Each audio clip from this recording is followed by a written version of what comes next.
Welcome everyone to the RSP Film Room. Yes, yes, yes, indeed. Look at that. We got Josh Norris here from Rotoworld, who one of my favorite guests that I haven't had in quite some time. We did Yeah, one on Tevin Coleman, like way back in the day.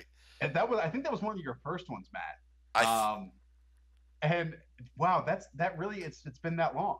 it That has feels been. like 10 years ago. That's It right. really does. That's because you're like on TV and stuff, you know. So No, I was like, yeah, a I little was bit. like, he's doing a little TV, doing the big stuff at Roto World. But it's always really a great thing to be able to have Josh join us on the show. And today we're going to get a chance to watch one Carlos Henderson. So, Josh, tell me a little bit about your take on Carlos Henderson and why you wanted to watch him today. One, I have a goal, Matt, of not saying this entire time. I'm trying to weed that out of my verbiage, okay, and Okay. my presentation. So I will do my best without that. Number two, with Carlos Henderson, look, I think the foundation, not the foundation, that's not what I should say. I think football can be whittled down to really four things, okay? Pass rushing with four, blocking with five, winning the turnover differential, and creating big plays. And I think Carlos Henderson can absolutely help with that last one in terms of creating big plays. Do you want me to kind of go into his game a little bit, or do you want to wait until we see it? Because I think a lot of people will find some similarities in his game with another receiver that is well known in the football community. And I think the big question that maybe we can try to answer in these one or two games that we watch is if he's any more than that receiver, if he can take the big step in development than that receiver that I'm referring to. And I'm sure everyone will see it once we get to it. But again, Carlos Henderson is someone who creates big plays. And I went back and watched a while ago um, a, a coaching clinic with Jimbo Fisher. And he talked about over routes. He talked about these vertical routes, all that kind of stuff. But the main thing that stood out to me was the importance he put on big plays because he said that big plays can be also be high percentage plays. And that if your quarterback understands that the big play is not there and he can check it down, maybe pick up 3 or 4 yards to his running back out the backfield. But regardless, there's many ways to create big plays. And again, I'm going to keep saying that word because I think that truly is Carlos Henderson's motto when we get down to it. And I think we'll see it on a few occasions in a number of ways here. Sounds great. And I think that it would be nice maybe if you think it's going to be very apparent to everyone, we can wait on who that player is, or you can do Yeah. the big reveal now. So it just depends Let's what you. wait. Let's wait. Okay, that sounds good to me. Now, I may get caught up in who I think he is, so I'm not going to be probably the best one to guess, though I can And I guess a don't know couple as what well. Matt thinks. Yeah, I don't have a single notion of Matt's opinion, his ranking, whatever, of Carlos Henderson, which I think adds to this whole discussion we're about to have. we're going to do well, and it's going to be fun. So while you are trying to limit ums in this practice session that we have going on, I'm going to try and limit because I think I Yes. say that phrase probably more than anything. Though I think I probably can beat you on ums as well. We're So just trying to improve here. that's right. That's right. So here we go. We're going to go ahead and pull this up, make sure that Josh can see the screen and share this. And Josh has pulled up about, oh, I don't know, about 12 to 15 plays for us to look at from Yeah. these two games against Western Kentucky and Navy. And if you're new to the RSP Film Room, then there we go. I have my first one. Then, if you're new to the RSP Film Room, then what you're going to learn is number two, is that we're going to watch film together. We're going to study different techniques, different things about athletic ability, X's and Mhm. O's, a variety of things that you would want to learn about a player, also about the game. We're going to go back and watch everything pretty much in a how would I put it, in slow motion, and then also just for us to kind of look at things over and over again. So I'm going to make sure that Josh can see the screen here. I'm good. All right, good. So we'll Could pull. rewind could we rewind it 1 second? Yes, we Like can. just 1 second back. We can do that. Just to see where he starts. We'll do it Yep. too. How about that? All Perfect. right, so we'll do that. We'll pull this up. I forgot to do these things, but I'll go ahead and get these set up here, and we will be ready to go in 1 second. All right, our first video. So we have him. Started up here, actually behind the quarterback in the pistol. Pretty nice. Yes, and Carlos Henderson is a wide receiver, if you can't tell, where he's lined up right now. I think this even opens up here with a little discussion, Matt, Okay. because how many teams in the NFL do you see use a wide receiver like this? Well, I think the first one is the hint that you're probably giving me for the big reveal on the player, which I would say, oh, the Kansas City Chiefs seem to be one that seem to be pretty good about this kind of thing. Yeah. I would also think that, oh, who else would be? I think that, oh gosh, I'm trying to think of who else would be. Kansas City is like right on the bat for me. Who I Right. think of that. And, Who and, else do and you? Cleveland does a little bit of it because with Hugh Jackson does some fun stuff. Yes. But really not many. I mean, the Panthers do a little bit with Ted Ginn, or at least they Yeah. used to. Miami with Um, with Landry a little bit. Sometimes they'll yep, run him off yep, swings like this. definitely.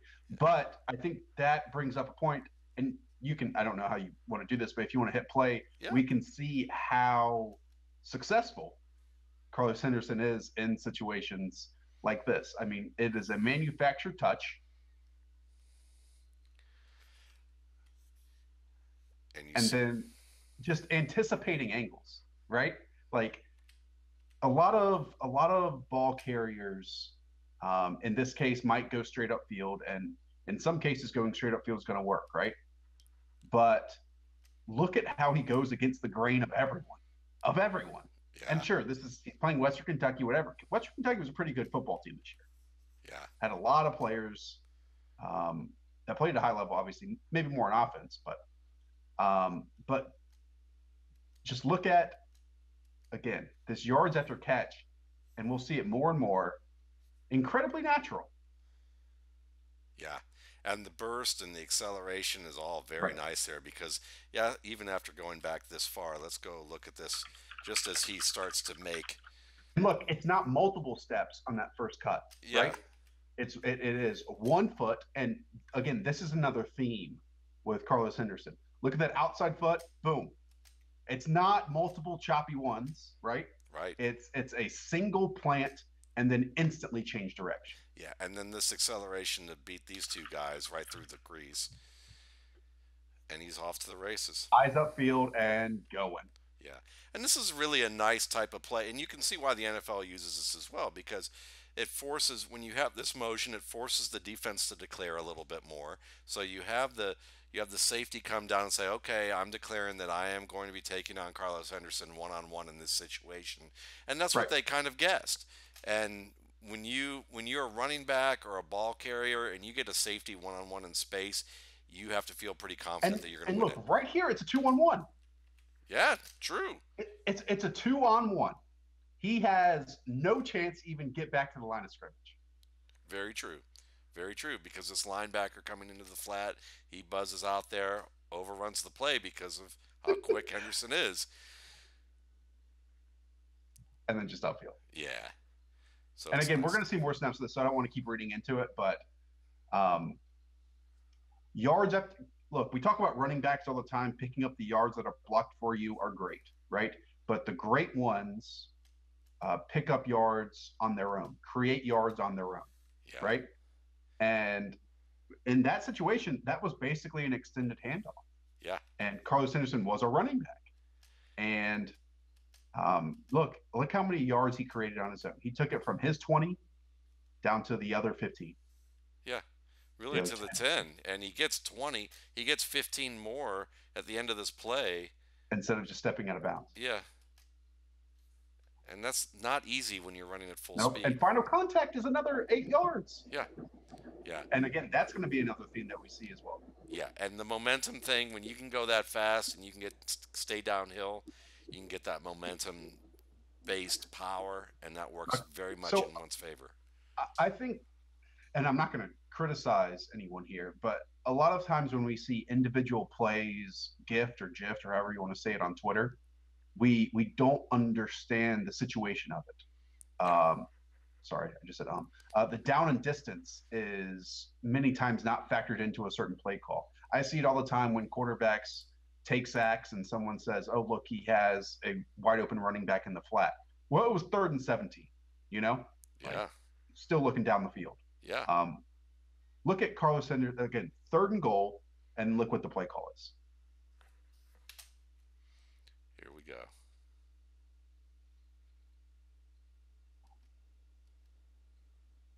Yeah, I mean a tight window. Exactly. And again, okay, so this angle might not be fantastic for it, so we don't know, if he just, but what we can surmise, what we can guess, right? Just based on all the people around him, is that he found the soft area, caught it, and understood where he was in the field. And instead of trying to turn, or he just fell back and into the end zone. Yeah. Now he does drop this pass. Oh, does he? Yeah, it's pulled Oh, out. I didn't It's realize okay. that. I had I will share this with you. I had the exact same thought when I watched this game when I I didn't studied even it for realize the he dropped it. RSP. At first I thought it was a touchdown too. It was right in there, but the defender buzzing across the flat pulls the ball loose, and you see the I ball had on the no idea. Oh, ground. it's on the ground right there. Yeah, I have. Oh, I I've. had no idea, man. I even wrote this down as a touchdown. It's okay. I had the same thing. I wrote it down as a touchdown at first too, and then I watched it again because I wanted to note pretty much what you said exactly. Right. And then I saw them it got pulled loose. But you like the confidence that the quarterback has in his Oh, top yeah. receiver, and he does flatten that route enough, and he tries to turn away. I mean, to his credit, he tries to turn away to try and Right. shield this flat defender. So there are a lot of things good And working here. and a lot of people again see body catching and automatically say body catching is bad, but in some situations it has to happen. Yes. And this would be one of them if he came up with it. And I'm glad you brought this up because this is the same theme that Kyle Posey and I talked about with Curtis Samuel last week, which is that sometimes you do have to body catch, especially in tight areas, because if you're what's he going to do here? If he reaches out to catch the ball and extend into Right. this flat defender, he's giving the defender. He's like, Yeah, "Here, that's take what the I'm saying. Here ball." you go. Exactly. I know Michael Irvin has talked about this on slants before, Yes. because if you reach out, then that's an easy target for a corner to smack your arms, right? Yes. If you body catch and shield against a incoming corner or safety, then he has to go through you. So I want to note this to my audience who are my faithful audience members. 2 weeks, two different guests, two different slants, two different players, two different mentions of Michael Irvin mentioning this. You should know that you know people who are doing this pay attention to former great players who talk about the game for a good reason. And so this is it's a good thing for those who are maybe my age who may have who kind of look at Michael Irvin and go, oh, Michael Irvin, or if you think of Michael Irvin as the commentator, and I know that some fans have very polarizing views about who's on TV, Right. but Michael Irvin was a hell of a receiver and a great technician, had a great mind for the game. And Go ahead. go ahead. And some of the best things that those studio analysts do is when they work with these prospects on the field for 5-10 minute segments that they show. Um, Yes. and I think that might have been when Michael Irvin showed his, either working out with Justin Blackman or Odell Beckham or someone like that. Yeah, I learned a ton with his workouts with AJ Green and Greg Little back There in you the go. day, and Greg Cosell talked about how I talked to him on the phone one time, and we talked for about an hour about Michael Irvin, about different things, and one of the subjects was Michael Irvin and how Michael Irvin really was so learned about the game, and he learned so much from Michael Irvin about wide receiver play just from their conversations watching film together. So, having that opportunity is wonderful. So we're going to move on to our next play, and we're going to watch this 1st and goal. So this is, again, we do not know the play call, right? Right, So will you stop? Yeah, will you stop it? Do you think that this is, because there is run design to the left, right. everyone is slanting, right? Do you think that this is some sort of an RPO that Yes, is a smoke screen on the backside? yes, And I mean, and it is 1st and goal, so it's not 3rd and goal, right? So they right, don't have to get all of it. So right. I'm guessing that in this case, the quarterback thinks he can just get a few extra yards, because obviously the corner is the furthest back than any other corners on the field. mean, he's almost basically at the goal line. So Yeah, I think it's a total RPO. And it was funny. I was watching. I was telling Josh. He asked me how am I enjoying my time off now the RSP's written, and I said I was watching a movie until I realized that John Gruden was going to be on ESPN talking with Deshaun Jackson, and I caught the back end of a Brad Kaya episode as well, and they were talking about an RPO that was very much reading the inside linebacker, where the yeah, linebacker goes, and then you try and hit that backside. And now for the Miami team with Kaya, they were running a slant, and it was against Georgia Tech that went across the field. On this, as Josh astutely points out, you got the smoke screen, and and the defensive end, I know we're not talking about him. He actually does a great job. I yeah, mean, because he doesn't get. I guess it's not defensive end; it's the outside backer. Anyways, it's the edge player. He yeah, doesn't get sunk in with the run fake, right? not at all. But then not, none of them do a great job here. Yeah, this is Can you just go back to his plant once again? yeah, downfield here. No, Oh, at the right beginning. when he catches it. Okay. So again, look at how little wasted movement there is. The other time we saw a left outside plant, right? Yeah, This time we see a right outside plant, yeah, and then just gets up the field. A yeah, lot of you see this a lot of times with skill position players when they're trying to change direction. Obviously, many of us have a dominant hand. Many of us also have a dominant foot, right? yeah. And at times, and you definitely see it with players that have had injuries in the past, that they might favor planting and taking multiple steps to get to that plant foot. If it's the right side, if it's left side, whatever. I don't know what the term for ambidextrous is for feet, if Right. it's still ambidextrous. But it seems like he is certainly like that in terms of his yards after the catch and getting up the field. And Because if you take an extra step or two here, maybe the corner's not getting you, but the edge player is certainly in a much better position. that's a really great point. I had never thought about that before. And it's funny because I just did a show with John Owning of FanRag Sports on Carl Lawson, the defensive, the edge player, and he was Yeah. talking about get off and how no wasted steps. But I had never really thought about applying that to that first move and that first step with as a receiver, and it's And so right we've, on we've there. watched we've watched three plays, and two of them we have seen this already. Yeah, Very little, and when you watch NFL football, when you watch college football, you see a lot of, once the receiver catches it, he tries to quote unquote break down the defender. I mean, Carlos Henderson isn't giving you any time. no, As soon as he gets it, he's gone. I mean, that's ridiculous in that short area of the field. He yeah, basically breaks four tackles here. yeah, Even though there's not contact until there's that single one, he breaks four tackles. yeah. Whether you call it that or whether you want to nitpick and say it's a broken tackle or avoiding four men, the same result is there. And it's even better because he doesn't even get touched, which is He walks which in standing up. why It's nuts. yeah, why have to deal with punishment if you don't have to? So no ums or you knows in his game when it comes to No. catching the ball, that's for sure. So let's move on to our next one. That was enlightening. I hadn't thought about that so much in terms of taking And that I'm not going one to say, Matt, step. that I see it all the time. Like it's not like every single time I look at a ball carrier or a wide receiver, but I think Carlos Henderson is a standout case of where it's super obvious in his game of wow, he's a star after the catch. Why? Yes. And I think Yes. this is one reason why. Oh, absolutely. So, okay, the other two times we saw him line up in the backfield, then the next snap we saw was the next two we saw was on the right side. Now he's on the left side. All right.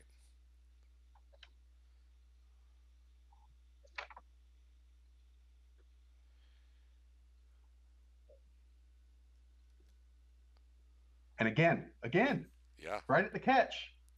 And another nice move right there. That was a sweet little It's move. crazy. Yeah.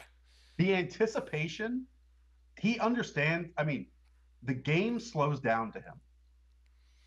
Yeah. And when you see, I mean, for instance here, Right when he catches it, look, outside foot again, yeah, plant. you can see it before the ball's even caught. Yep.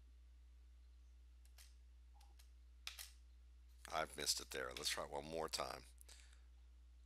Can we catch it? There it There you go. is. Yeah. Plant. And he does nice little move with the hips as well to kind of get it away. And this is nice because, I mean, at this stage, you're thinking he's going up the hash. He's Right. using his free arm to swat away. And his whole body is leaning that way. Yeah, Look at how his body's leaning. yeah. He's downfield, and he just turns his head and is like, oh, I'm about to get creamed by the defender coming across from the opposite hash. Let me do something about that. And he's not even really dropping his weight here. It's kind of stiff legged where he plants hard, Yeah. and he's still able to get past like that. Like, look at this. Yeah, And this is all happening instantaneously. yeah.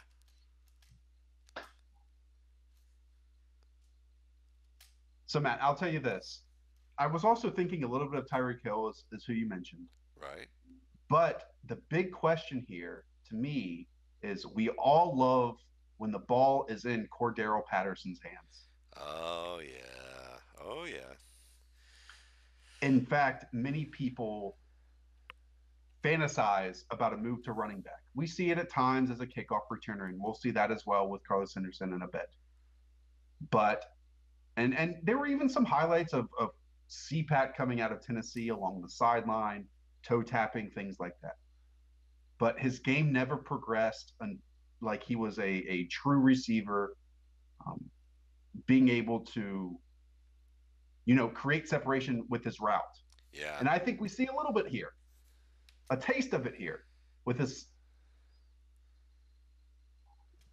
upfield. So, and look, he's not looking upfield completely, and he is looking at the point where he's trying to get to, but it isn't a rounded off route.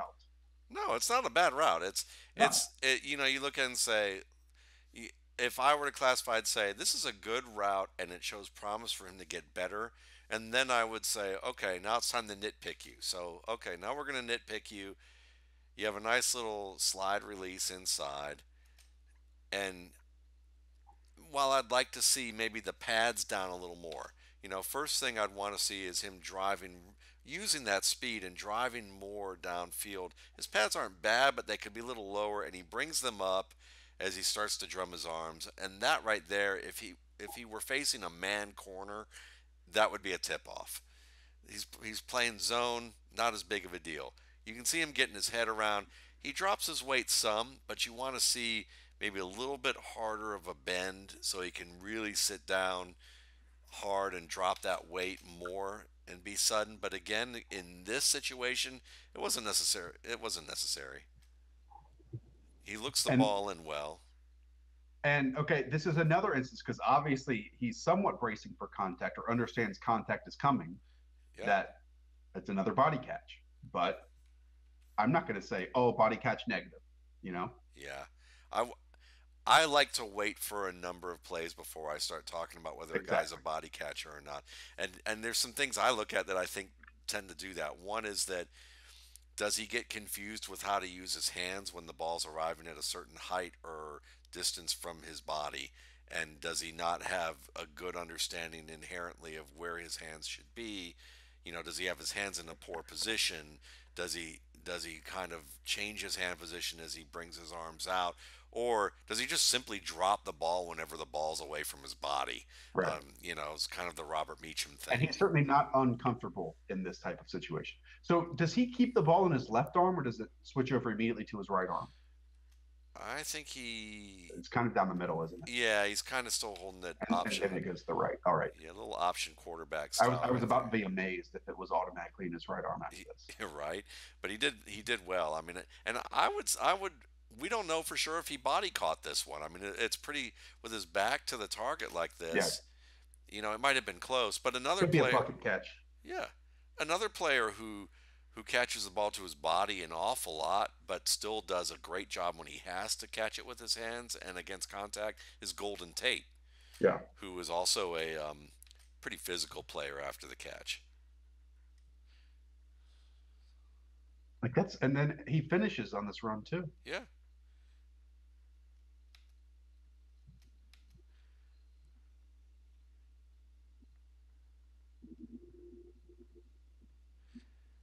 Yeah, that's good stuff. yeah, absolutely. All right, so moving forward. Next on the hit parade, we have him split outside, wide left, and a trip's empty. So, On third down. yes. down 7.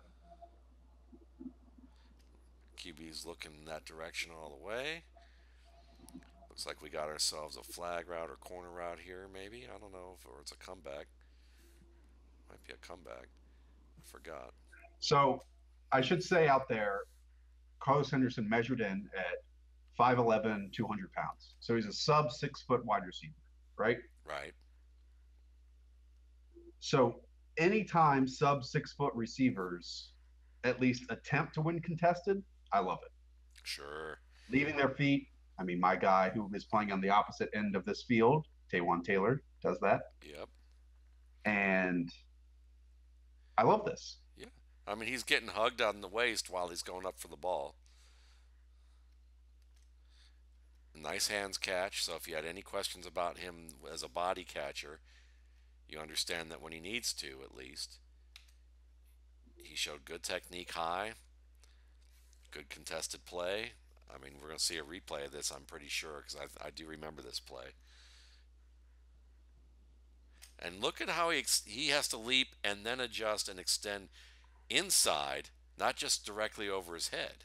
Right. This is something else that, it's a nice adjustment. All right. I love it. We got the trains approved. So this is man. The Carlos train is moving. The Carlos train, that's right. It is moving.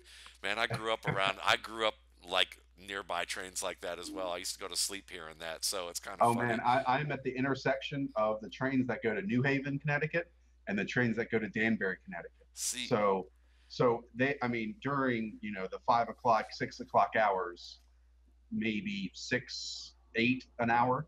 Awesome. And then freight trains at night. Yeah, I mean, look, Connecticut's an expensive place. This is what I can get. That's right. Hey, you're not living next to the L like the Blues Brothers, So that's true. There you go. And it's a nice job, and this is a very aware play securing the ball.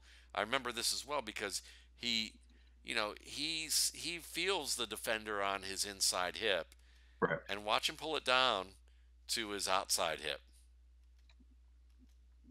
I'm not ignoring you. I did want to mention that based on what we've already shown you, I think many people would conclude that Carlos Henderson is a tremendous athlete. Yes. I think his athletic profile was interesting at the combine. He starred in 3 categories, and I actually want to pull up his 10-yard split as well. Sure. Give me a minute to find that. Here we go. No problem. We'll watch his kickoff while you're doing that. But he starred in the broad jump in the 94th percentile with a 131-inch broad jump. So that's 12 feet, no, 10 feet, yeah, 1 inch. No, 10 feet, 11 inches. Gosh. Ooh, Elon. Then the vertical jump was fine. It was the 57th percentile at 36 inches. And the 40 was a 4.46. And then give me one moment.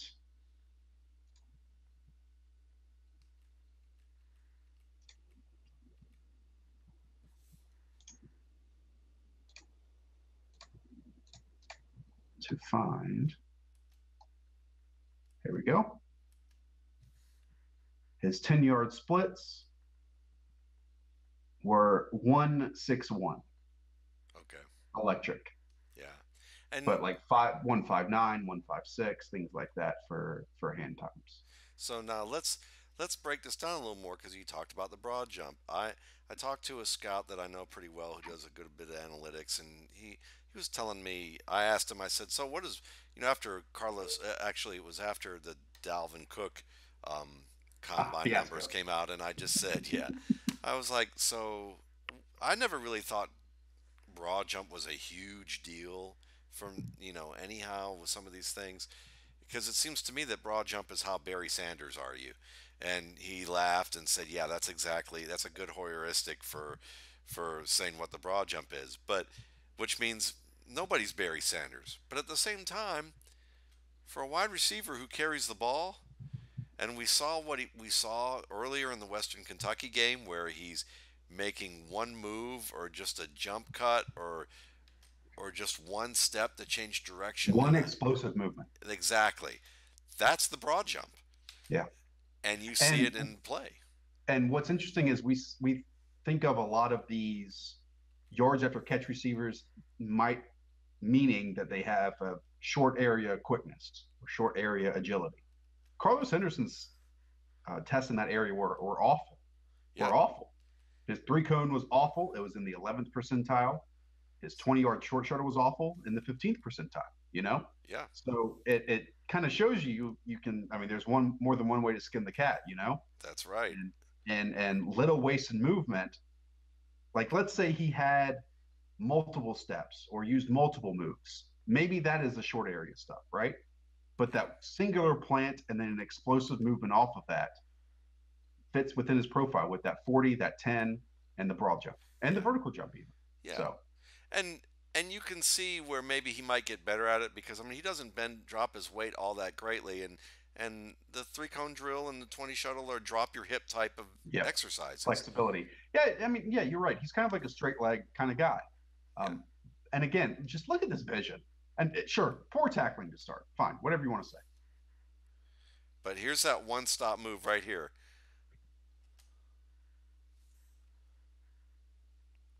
and it's it's a lot of it's just being able to come to a stop that quickly is an And explosive look how thing. many of these moves, even going back to that Western Kentucky game, it's like two-hand touch. You Yeah, know, yeah, these defenders are getting just two hands on him at an extension, and it's. I mean, he is forcing that. It's not the defenders necessarily being bad. It's Carlos Henderson and playing and not playing athletes like him or players like him on a consistent basis. yeah. And if you look at his body type, it's kind of interesting because if you just look at the bottom half of his body, he looks bigger than he is. Yeah, He kind of looks. I mean, after watching him the way we just did, it's kind of like he's got a turbo jetpack going on or a big loaded spring. That's his legs as opposed to his upper body. But that's what you can kind of see. He gets a lot of power and a lot of explosion out of those legs. So I mean, yeah, you're going to see at a minimum, you're going to see a player who that you've just talked about. You got the Tyreek Hill, the Cordero Patterson type of player who can give you some, you know, real positives on big plays in the open field and after the catch, even when the field isn't quite that open. right. So we're going to see him once again. Okay, now they're going to split him out. Do we get a linebacker on him or a slot guy? We got a slot guy. And look, this is 3-on-3, right? Yeah,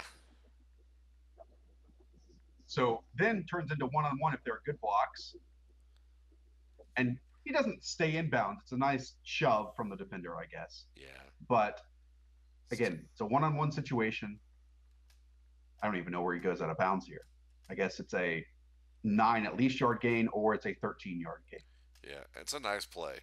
And I even think you see a little bit of bounce even if he goes outside, out of bounds. That's fine. But you see him wanting to stay in bounds and attempting to tightrope, Yeah. and it's very close.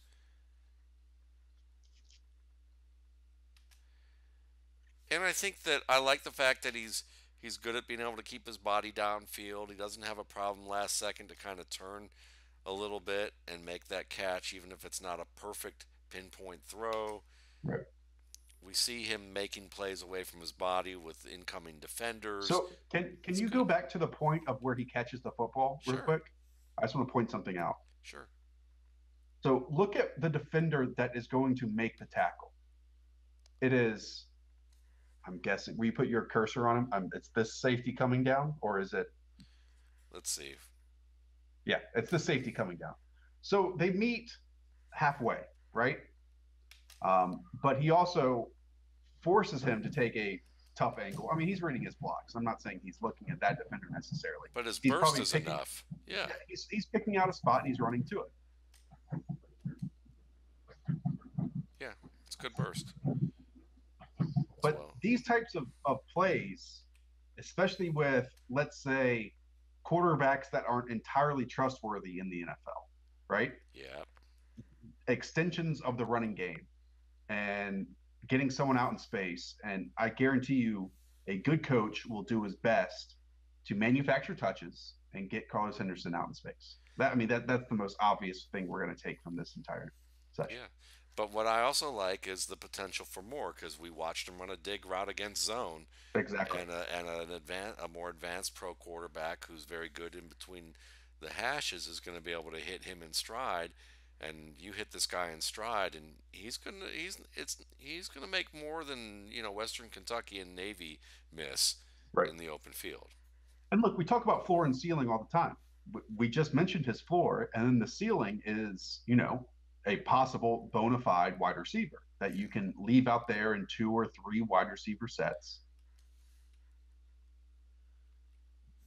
So this I wanted to show because it's a contested catch that he just waits on.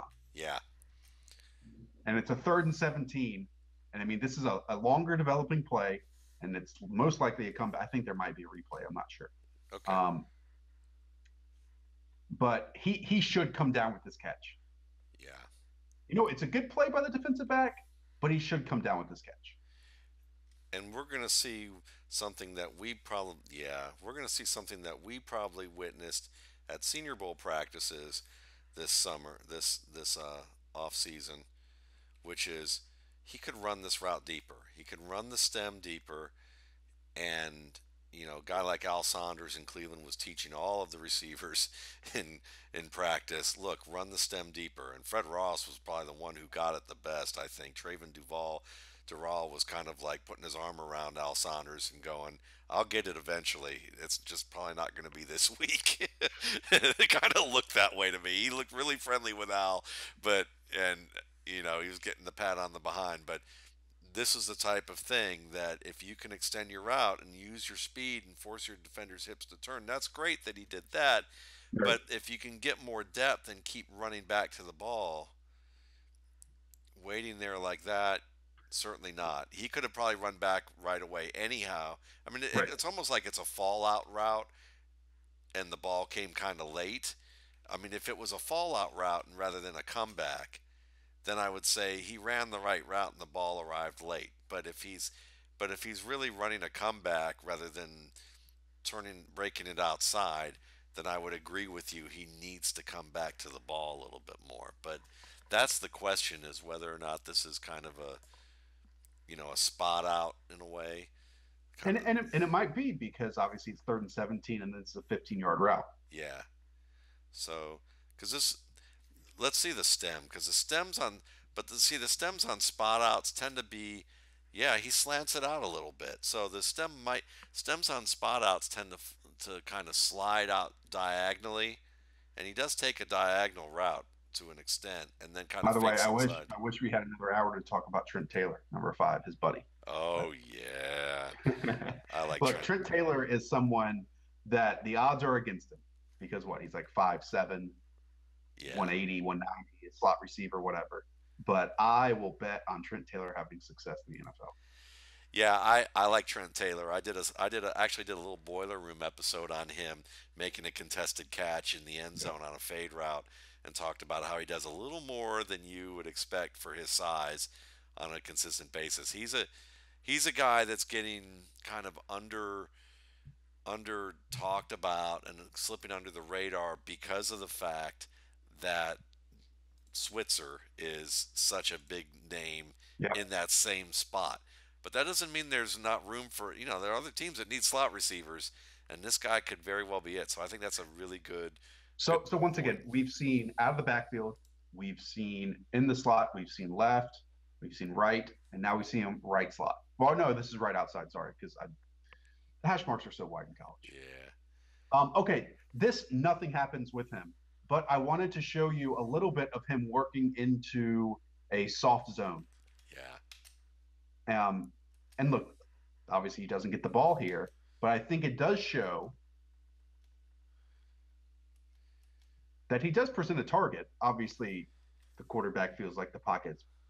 I mean, the pocket has broken down. I mean, there's a free rusher to the outside because his yeah. offensive tackle just falls to the ground. But if he stays up, then I mean, he's in perfect position for it. Yeah, he comes back to the quarterback as well. Yep. Yep. So, yeah, that's a good And concept. and, and it's tough to find because he's so good in the manufactured touch areas that many times they want to give him the ball as quickly as possible. It's tough to find these quote unquote traditional receiver situations for him. It doesn't happen all the time. And And it's a so even if he doesn't get the football here, I think it's important to note just him running this route. I think so as well. I agree, and I think you also see him bring the defender to him, who's dropping this linebacker, dropping with the stem, working towards the linebacker, forcing the Right. linebacker to run towards him, Yep. and then pulling away, so the defender continues to run towards him, and then he can circle around him. Yep. That's a very well run zone route. Yep. That's one reason why I want to bring it up. Excellent.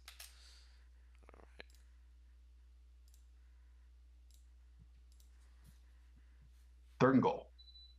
Let me open this dishwasher so it stop beeping real Okay. quick. All right. Good to go. It's a small place. That's right. That's right. Hey man, I used to live in an efficiency when I was your age. God, I can't believe I'm saying that. When I was your age, and when I would boil water, the windows in the front would fog up. Nice. It was, yeah, it was that Nice. small. He has no business making this catch. Oh no, this is the one he no, this is the one that he should catch and he does. Yeah. There's another one later that he has no business making. This Okay. is great. Yeah, and we get a nice little release. We get that nice little two step and inside And the out. corner, this is well played. The corner doesn't fall for that inside fake very well. No. Like he's staying in the hip pocket, he's riding it, and then I think the corner might even try to find the football. If Yeah. not, he's still in perfect. He's in great position. This is just a very good throw, and then the jump is perfectly timed, and he even turns his body Yeah. to get both feet in, or at least one foot It's a very well played extension. in, and finishes standing up. Yeah.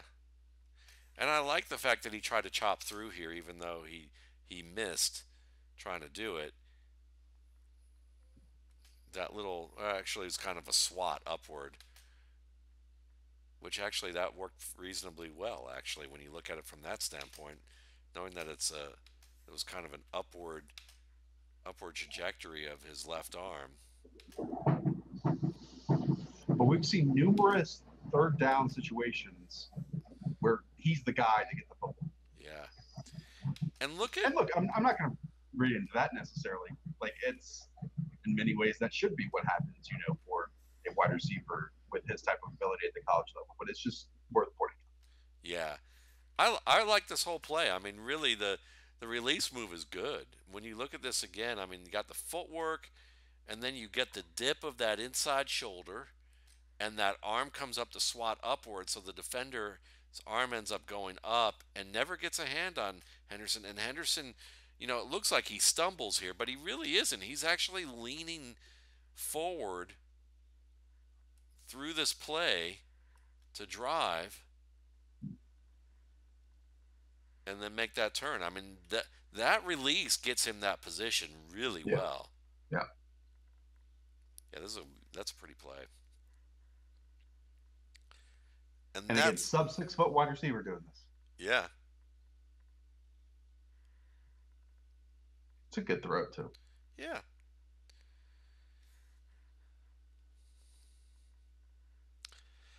I remember a young player at Michigan State who used to return punts and make a lot of plays after the catch, and he was kind of still developing as a receiver, and he ended up on the Tennessee Titans during when Steve McNair was quarterback. Then he finished his career in Baltimore, making all these tight contested catches and annoying Bill Belichick in highlights, and one It's not Derek Kevin Mason. Tyson, is it? No, Derek Mason. Oh, Derek Mason. There you go. Yeah, Derek Mason, who is also a sub 6 foot receiver who played bigger Yeah. than his size. Had a couple of Pro Bowl seasons. So again, smokescreen. And I mean, growing up watching the Panthers, Jake Delhomme, Steve Smith, not growing up necessarily. I'm not that young. But I mean, they had this smokescreen down. Yeah. If a corner was 7 to 10 yards off, hey, Smitty, you're getting the ball. Because you can make the first man miss either with quickness or fighting through first contact, and they off to the races. Yeah. And again, it's one step at the beginning. Yeah. It's a great one step. Look at this. Boom, one step, go. No stutter in his game at all. That's the only thing that concerns me, and I don't even think I have anything here other than speculation. But when I see stiff-legged runners like this, and they make a lot of their moves with this kind of plant and go without dropping their hips, I worry about the knee kind of buckling Yeah. Well, like that. especially someone if they plant and then if there's contact at the knee.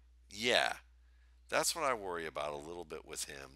But it can happen to anybody on any play Right. at any moment. I mean, so I don't want to wish anything on him remotely. But when I watch that, I feel myself kind of cringing when I see it sometimes because I worry about that. I mean, this is fun stuff. Yes, it Like is. this is Yeah, I these mean, are uncommon plays that he's making. absolutely. Really good. Really, really good. All right. I gave a couple of seconds here. Now we get him on the outside, singled up, tight coverage. Fourth quarter. Oh, we got a little arm over there. Got the little chop going on with the with the movement. That's not bad. He wins that pretty well from beginning to end on that route. And I think this is versus a different corner, and it's obviously on the left side, not the right side. Yeah. Now the big question I'm going to have for him, Josh, after And then watching just him casually just picks run up through another people. 6 yards. Yeah, that was pretty nice.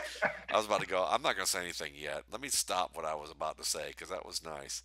Just casually another 6 yards. Yeah, very well done. The A second and 3 to another first and 10. yeah, That's the difference. the only concern I have for him a little bit as a route runner is he quick enough when you look at that broad jump and say, Right. if he doesn't ever drop his weight fully, will he be able to do this on a consistent basis against some of the top corners in the league? Totally valid. And I don't know if the answer is no. I just wonder if it's just more of a like you're gonna have to prove that to me a little bit. Yep. Yep. I mean, the exposures with these types of situations, I think, are limited for him. Yeah, yeah.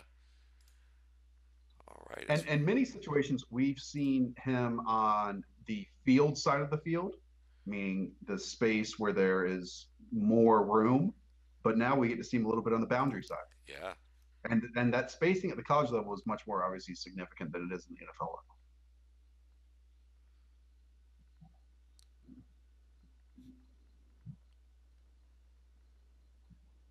Aha. Um, so finishing this play, somehow they call interference, which I don't totally see. I mean, maybe he gets there a tad early and he's Right. not playing the ball, he's playing the man. Yeah, okay. So he bumps into him there, I guess. In a perfect world, and this isn't a big thing, just in a perfect world, we would like him to win this ball. Yeah. He's the only one looking at it. And sure, there was interference, and maybe that screwed the whole thing up. But this is a winnable ball. Now he pulls the arm down. I Yeah. think that's what he's doing is pulling that back arm down, and the ball bounces on through his hand. Well, he gets his hands on it. I mean, That's a I'm not going fine to take play too by the much from corner. this. I was just going to say this is a possible winning situation. Yeah. Yeah, this is to me this is kind of iffy one way or the other in terms of how you'd evaluate with him. Like you said, it's kind of a because I look at that and I go, that's a fine play by the defensive back, even though before the interference, I mean after the interference part. Yeah. But yeah, I think he hooks that forearm, and as as our man Henderson is getting pulled around and still catches the ball initially, that just presents a nice opportunity to hand the ball right to the DB. Yeah, that was a penalty and then some dumb luck. Yeah. But well done. All right, so now we get to see what happens after that interference. Back again. All right. Okay. Really? Let's see. Not really Yeah. sure how he comes down with this Yeah, one. exactly. Because, I mean, the defenders got that pretty well This is like a done. Madden glitch. Like it goes Yeah. through the first guy and gets to the second one. Yeah. But there's enough what am I trying to say? There's enough concentration to bring the ball down. But the positioning, obviously, and again, I think 17, from what we've seen in this game, not a bad player. No. Again, have no clue how he comes down with this. I mean, he even loses vision of the football, it looks like. Yeah. I mean, you almost want, I know it's not the case, but you almost want to say it's such a well placed throw, but the ball's already up in the air. So Right. it's not like I'm anticipating the position of the corner here. Wow. Yeah, that's some really nice ball tracking and concentration there. And I like the release. Once again, let's watch the release off the line. And look, the ball gets close to him, but this is, I mean, a two hands catch. It's Yeah. not coming into his body, right? I mean, he's wrapping it around.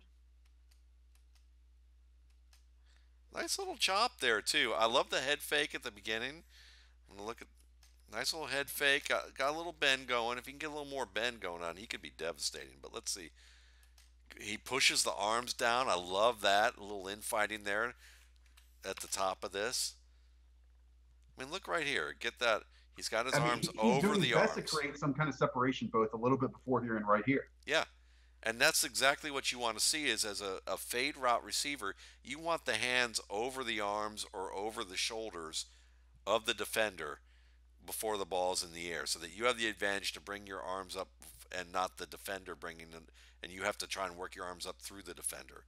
Right. He actually swats him down a little bit, which is nice. Yeah. It almost kind of looks like he hooks his arms around like that right arm as he turns his right shoulder to face the quarterback. You see the arm kind of hooking up. Looks like a hook shot from except the ball's not in his hand until he finishes the hook maneuver. That's nice. Fun play. All right, so our final Final one, play. and this is the appropriate way to end this. And all I want to say is, wait for it, wait for it. That move right here, right there. It's that move.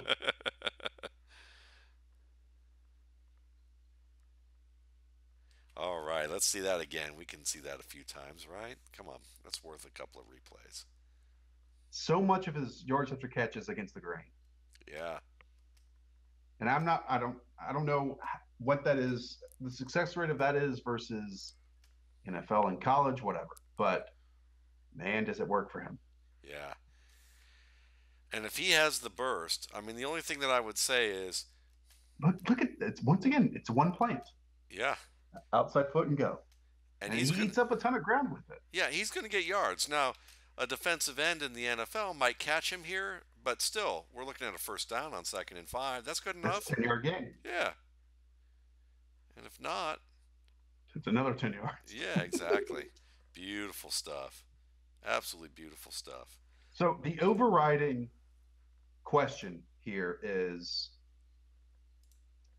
I mean, there are many manufactured touch type players in the NFL. If we're just talking about Navy his floor here, right? I think there's an argument that Tyreek Hill can be more. Yeah, I think his floor, if we're talking about prospects, is Cordero Patterson, right? I mean, and none of us are expecting Carlos Henderson to go in the first round and get the expectations that CPAT had. I think we've already seen a few suggestions that he might be a little bit more than that. Now, is he going to be as ridiculous of a big play threat as Tyreek Hill, who's a complete freak athlete in every category almost, who also played in an offense that allowed him to create many of those yards after catch situations because of possibly the limited downfield ability of their quarterback, right? So I think that there are questions here if he can be more than that, whatever. But I do think he can be a useful player no matter what, just with that yards after catch capability. Yeah, I think that makes total sense that he could be. And I don't see him in the same frame as Cordero Patterson. Only because Patterson to me was a more physical player off certain types of contact. While I think that Henderson is certainly dynamic at breaking arm tackles, and I think being able to make moves that Cordero Patterson can often make. I think the two differences for me is that Cordero dropped his hips a little better so he could make a few different ranges of change of direction that maybe Henderson doesn't. And I think that he was someone that was a little sturdier when he took on direct contact. So for me, I love the idea of him as a space player, and I think he'll be a very good one. Um, I just maybe it's my attachment to Henderson to Patterson in terms of what he was able to do in the open field, Yeah, where I look at that. But I think he's in that neighborhood. I would right. say Would play that role for a team. yes, he will play that role for a team. Absolutely. The guy I comped him to was more developmental as a receiver, but also a guy who caught the ball, who played well after the catch, but also won the ball really well in the air. And Patterson just didn't run great routes, and that's been his big thing Yeah, is that he just hasn't been able to absorb that aspect of the game. But I think Henderson can, and yeah. he reminds me of Chris Chambers, the Oh, the nice. wide receiver from the Buffalo Bills, Who when also made some ridiculous end zone grabs and big plays in his day as and well. and was a huge rookie success in Yeah, Miami. Won me a fantasy league, I remember there we actually go. once. There you go. But Chris Chambers certainly win the ball in the air, sturdy enough and quick enough to make plays after the catch, and that was kind of where I have him. And I certainly agree with you about the ability to use him right away as a space player, as a guy that you can use like Tyreek Hill or Right, Patterson, and I rated him as one of my top situational fits. You put him in a situation right now where he's going to get to do those things only and focus on that. He could deliver for you immediately and then right. grow into that game. I had him ranked lower than most people. I actually had I don't even remember where I have him. I got to take a look. So I'm going to look real quick where I had him. Bring up my handy dandy I have him spreadsheet. ranked highly, and look, it's because of my obsession with big plays. But Matt, I think we are, and I'm just stalling here, so why you can look it Sure. up. Look, I mean, I like him in the same grouping as Taywan Taylor, in the same grouping. I mean, these are all different types, but I'm just saying in my wide receiver rankings with Josh Reynolds and Ardarius Stewart, and I know that we're kind of common friends Yes. or fans of those guys. Yes.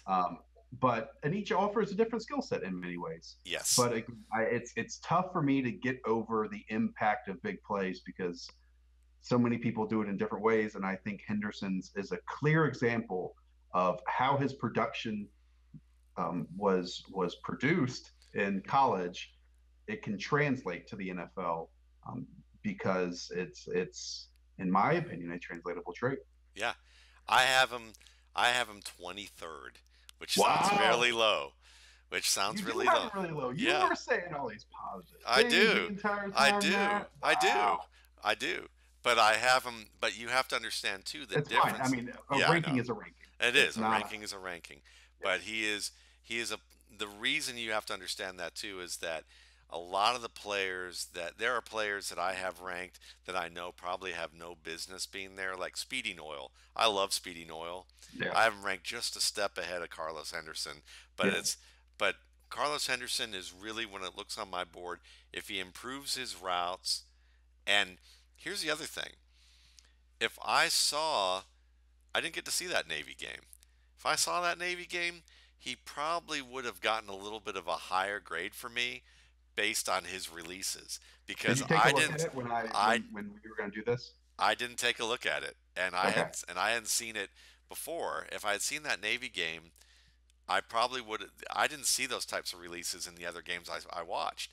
And So so the post draft update, the post draft update, he might be a little higher. There you go. But he would probably little plug there. just based on the release, just based on the release alone, even if I gave him, an extra 2 points, say it's close to about 2 points there, he would be, well, he would be, he would move up a few spots. Then, Yeah. but then the routes to me, the route running, and I think there were some things that I saw as a pass catcher where I wanted to see a little more consistency on some of those tight plays.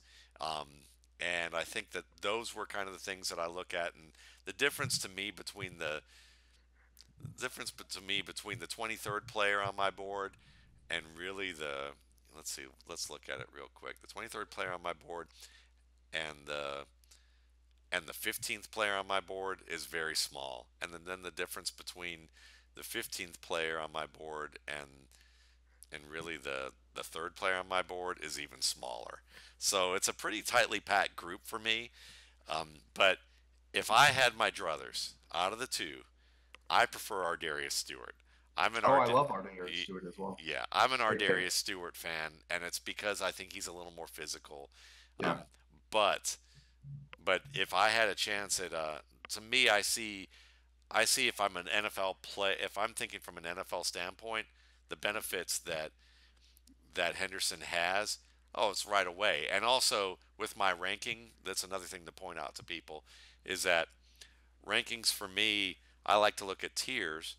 And when I look at a ranking for a player, I've actually listed that there's probably about 27 players in this draft that I believe could develop into no worse than productive contributors. I think it's a Mhm. very deep receiver class, just doesn't have the star power of a wide of your prototypical wide receiver one Julio Jones Right. type of player.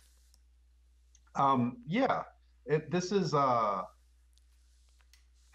I had this thought in my head that I wonder if an offensive coordinator will like Carlos Henderson more than a wide receiver coach Yeah. would like Carlos Henderson, because the offensive coordinator is looking at the whole scope of the offense and what big plays and yards he can create. Meanwhile, the wide receiver coach is looking at the little nuances, a little technique, and might see a project. Meanwhile, the offensive coordinator sees big plays. Yes, So and I think it fits two themes that we need to discuss that I think can end this pretty well.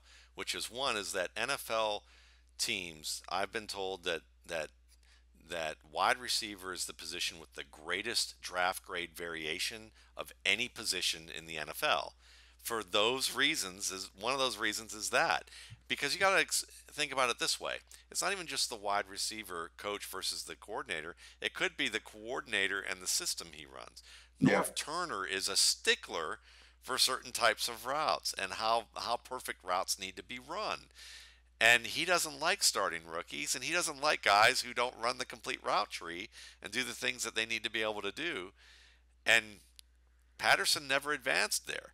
Laquan right, Treadwell was just getting used to everything when they had to junk the offense to an extent and make a big change to it. But Norv Turner's very tied to his offense.